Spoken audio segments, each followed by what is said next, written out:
Hello friends, તો આજે આપણે એકદમ બજારમાં મળે તેવો એકદમ સ્મૂથ અને હેલ્ધી એવો ચોકલેટ આઈસ્ક્રીમ બનાવીશું.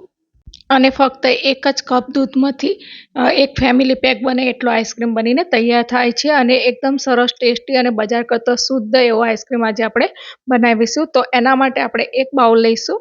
એની અંદર આપણે 3 મોટી ચમચી એટલે કે 3 ટીસ્પૂન જેટલું આપણે કોકો પાવડર લીધો છે અને 1 ટીસ્પૂન આપણે કોર્નફ્લોર લેવાનો છે. ત્યાર પછી આની અંદર અડધો કપ જેટલું દૂધ એડ કરીશું અને સારી રીતે મિક્સ કરી લઈશું. તો આ રીતે આપણે આની પેસ્ટ બનાવીને સાઈડમાં મૂકીશું.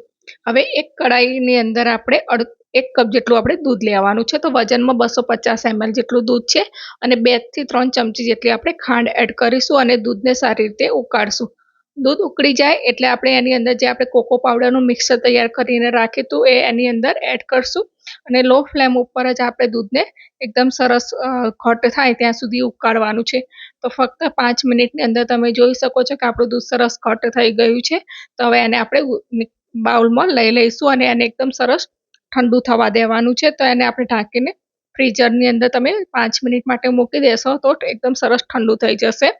હવે અહીંયા આઈસ્ક્રીમ બનાવવા માટે મેં અહીંયા 1 કપ ભરીને એટલે કે 200 ml જેટલું ફ્રેશ ક્રીમ લીધું છે, વ્હિપિંગ ક્રીમ લીધી છે. તો એને આપણે મારી જોડે બીટર મશીન નથી, તો આ રીતે આપણે જે ફેટવાનું આવે છે એનાથી આપણે લગભગ 4 થી 5 મિનિટ સુધી ફેટશું ને તો એકદમ સરસ ક્રીમ આપણી બનીને તૈયાર થઈ જશે. તો અહીંયા મેં બાઉલને ઠંડુ કરીને રાખ્યો હતો અને નીચે બરફ રાખીને આપણે આ રીતે કરવાનું છે કે તો તમારી ક્રીમ છે ને જલ્દીથી સરસ સ્મૂથ થઈ જશે.